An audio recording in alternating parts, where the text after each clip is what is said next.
It's crazy.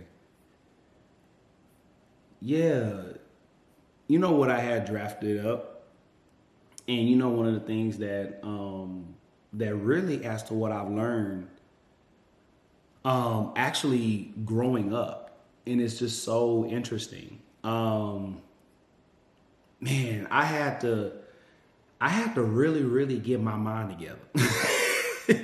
Like I'm telling you, like the mind sometimes it is like it's a different beast. Like it is a complete warfare.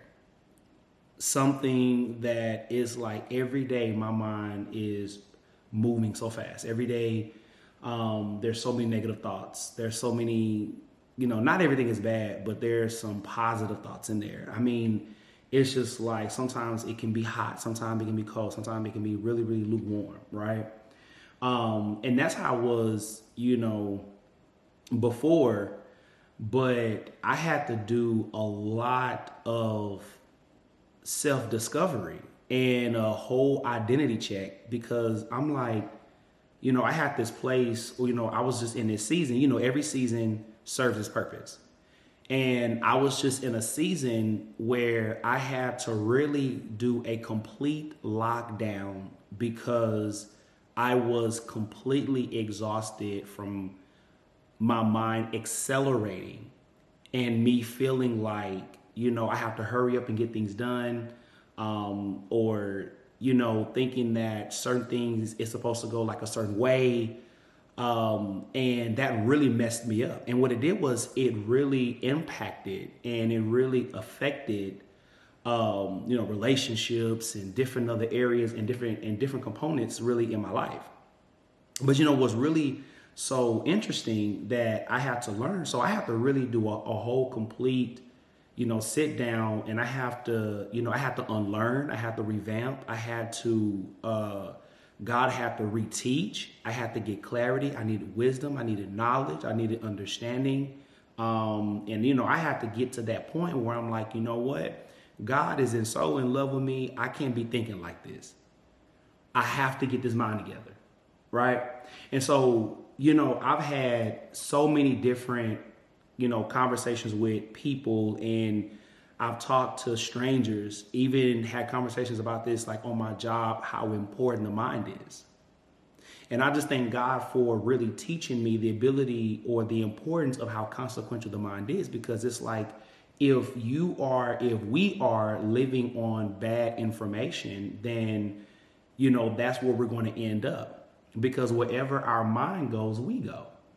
Right. So it's like, if my mind is polluted, then how can I expect to see clearly to reach a different version of me?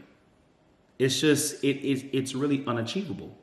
And I think the enemy drives off of that. The enemy drives off of that because, see, the enemy is not after the tangible things. Like, he's very strategic and he's very skilled and he's very smart. You know what I mean? So he's not after that, because our job, our family, our marriage, our relationships, our church, our life, you know what I mean, is really contingent upon the soul. And so, as I learned, is that if he gets your soul, and the soul is really broken down in other components, emotions and affection and the mind and the heart and, care. And it's like, if he gets that, then he gets everything else, because you need your mind to work. You need your mind to go to school. You need your mind to be in a relationship. You need your mind to deal with people. So if he can get that, then he gets everything else, right? And if he gets everything else, then he gets your life. So when you really think about how important the mind is, it's very, very important. So watch this. So I had drafted up this document, something that has really helped me become a better thinker. And I have seen a complete change. I have seen a benefit of that. And I want to share this because I think it's very, very important. And I think it's very, very key. so in my study, really, it's, the mind is nothing but just a storage of information, right? So it's like, whatever you put in it is what you would get out of it, right? So, it's like wherever the mind goes, you go. You know what I mean? Whatever is stored up in there, it can and will impact you if it is bad information. It doesn't necessarily matter how good things may be.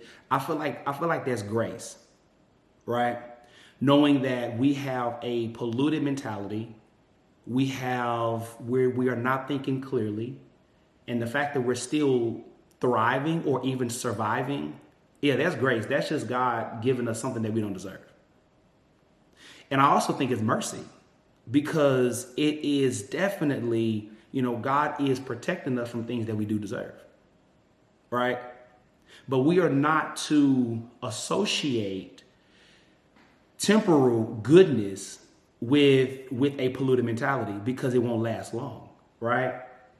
And there's like really a scripture that Jesus points out that really says that when the rain comes and when it goes up against your foundation, will you stand or not? And as I think about that, how I'm able to really stand is, of course, I got to build, right? But the question is, what is my foundation like? Are my friendships as strong as they need to be? Are they valuing me? Are they contributing to my soul? You know what I mean? So it's like, like my job. Am I on my job just for the money, or am I on my job because that's my mission field? The relationship that I'm in, are we compatible? You know what I mean? Like, are we one? It's not addition, it's multiplication. Are we multiplying each other? Right?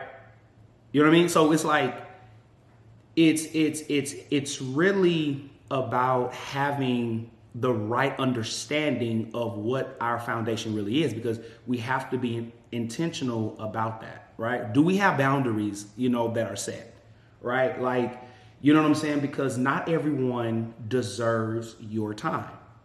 We think that for anyone who was like me, that always said yes to everything, I think we can agree how destructive and how unwise it is, right? And how much we suffocate, because we are working so much time giving people that are not even equipped or can't even handle what I'm giving. So at that point, it becomes a wasted time. You know what I'm saying? And we are suffering and we are suffocating in silence. But the mentality is that we seed our minds is like, as long as I have company, I'm good. And it's like, nah, baby, I need more than company. You know what I mean? Like, I need more than that, right? So so these are some of the really the examples that I think that really can draw a huge impact, right? Like, on our life. And I feel like if it comes against you in that magnitude, then it's definitely impacting your next. And watch this, your future self, it is depending upon your now. You know what I'm saying? We flip it, because like usually like, okay, you know what I'm saying? Like, I'm building for my future, but it's like, no, but if you have the right mentality, opportunities will find you. You are building for your future, right? Because you are developing the right relationships. You are strategic in who you give your mind to, who you give your time to, and you're being authentic. You're being honest with yourself. That reminds me when, Jesus, like when Lazarus died, Jesus was like, where is he? It wasn't like Jesus didn't know where Lazarus was. He asked them to see if they were attached to their pain. Look, if I'm hurt, I'm hurt. You know what I'm saying? I can't make this right now because, look, there's some stuff I need to get together, right? And another wrong thinking is, it's like, oh, I feel like I got to be a part of everything. It's like, no, you don't. Saying no is protection. Saying no, it is definitely protection, because everything does not deserve your value, right? And everything is not adding value to you. Everything makes sound, but everything ain't God. You know what I mean? So it's like, so all of this is a process of thinking. And, I'm a nerd. I'm in software engineering. And, I'm always heads down coding and always learning, right? And there's this process called configuration management. It is an automated process of how to properly deliver your product, right? So it's like, you know what I'm saying? It's like, everything is automated. You know what I'm saying? Listen, if you are still using Excel, listen, you know what I'm saying? That's bad, because the way technology is going, we need to get out of that Excel spreadsheet. Okay. You know what I'm saying? I could write you a program, you know what I'm saying, for you, so you can get out of that Excel spreadsheet. You kind of see what I'm saying? But no, but that's essentially what, it's called DevOps, of course, but it's just a configuration management is how you deliver your product, right? But one of the things that I've learned in configuration management is, just because you build something doesn't mean it's going to make it to the end. Just because you build something doesn't make it successful or not, right? Because whatever you store, whatever you code, whatever you put into it, that doesn't necessarily mean that it's going to go through the full cycle. It doesn't mean it's going to pass the test. It doesn't mean anything of that nature, right? Because anything can build, but can it withstand though? That's the thing. You my friend now, but will you be my friend when I'm going through something? Does that make sense? Like, that's like, you know what I'm saying? So it's like, and that is essentially what Jesus is talking about, or in the scripture that I'm getting ready to read, is talking about a foundation. Because I don't want you to take my word for it, take Jesus' word for it, because, you know what I'm saying, he the real one in this whole concept. So we have to be intentional about that part of it, right? So check this. So he says, therefore, whosoever heareth these sayings of mine and doeth them, I will liken him unto a wise man, which built his house upon a rock. And the rain descended, and the floods came, and the winds blew, and beat upon that house. And it fell not, for it was founded upon a rock. And everyone that heareth these sayings of mine, and doeth them not, shall be likened unto a foolish man, which built his house upon the sand. And the rain descended, and the floods came, and the winds blew, and beat upon that house. And it fell, and great was the fall of it. Thank you, God, for your word. Jesus is saying, look, when the rain comes, are you going to stand or not? You know what I mean? Like, let's call a spade a spade. It's like, look, if your foundation is weak and when the rain comes, listen, you gonna fall, sis. You gonna fall, bro. You kind of see what I'm saying? But Jesus is saying this is that how you withstand that is that you got to have a rock solid foundation, right? And so in order to have that, you have to, you know what I'm saying? You have to have a strong mind, not necessarily just a strong mind, because the race isn't given to the swift nor to the strong, but the one who can endure to the very end. Though I'm talking about, do you have an endured mind? God, I don't feel like going to no gym, but guess what? I'm gonna go. God, I don't feel like signing in to work, but I'm gonna do it. I don't feel like doing something else, but I'm gonna serve. So it's like, we have to be very, very intentional about that. And that's how we form it. And Jesus is trying to help us. Listen, Jesus is not the one to expose for failure. He exposed for pivot so that we can strategically move our feet in the right direction. That's just as simple as that, right? So it's like, we have to really understand that. It's like, he's not against us, he's for us. Does that make sense? So really, so when I think about this, right, I just have three little points here that I think that something that I've learned. Listen, it would be selfish of me to withhold something that can set you free. You know what I mean? Because I don't want to rob you of of what can deliver you. So the first one is we gotta let go of old theologies, right? It's like I can't mix bad with new. I can't mix old with new, because what happens is it's like, how do you know which way to go when conflict comes, when trouble comes? You gotta be at a point to say, you know what?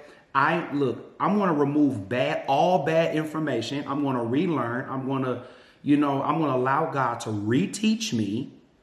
I'm going to allow him to re-educate me. Right? You know what I mean? And so that's how we strive to that, right? Because we have to make a decision to say, I'm not going to always be this way. And this is not what it's all going to be.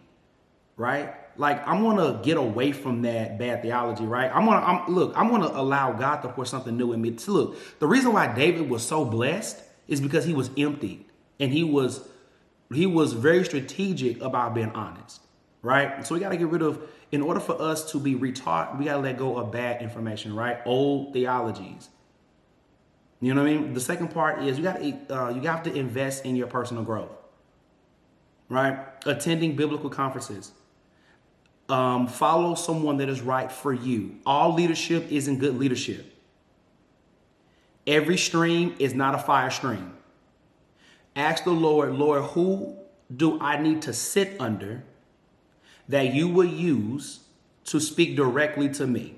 Not everybody is on fire like that, right? But we have to invest. I just want to point that out there, because every stream ain't fire like that. And everyone needs what's right for them, right? That's very important. It's like you have to change your community. You have to assess. You know what I'm saying? We're calling friendships that should be in the category of associates, right? We're calling associates that should be in the category probably of advisors. Or we're calling those who in advisors should be in the category of assignments. Right. What I'm saying is form them boundaries. Right. And then lastly, too, we have to pursue like-minded relationships. Listen, everyone is not going where you're going to your next. And we have to really understand that if you're not aligned, or if that person's personality characteristics, traits, whatever the case may be, if it doesn't align with the value of who I am, no hard feelings, but you're not going with me. Sorry. You know what I'm saying? It's like, we have to cut those ties. You know what I mean? Because my thing is, it's like, if they cheer for you now, they're going to boo for you later. But watch this, though. The more they boo, the more you get blessed. So listen, baby, boo me. Boo me. I'm ready for it. I'm here for it, right? Right? Because it's just like, because when you take a step back, you're going to reach that next level. That is clarity there, right? And look, you got somewhere to go. So those are my really just 3 points. And I pray that something is said to really strategically do some assessment with this mentality, because we have to be, in today's society, I think it's so important for us to have a well-rounded, founded mind, so that, you know what I mean? And we have to assess what information we are putting in that, and we have to remove from bad theologies. So I pray that I pray that you were blessed by this. Something that God put and helped me with, that he can help you with. All right, family. Love you. Until next time.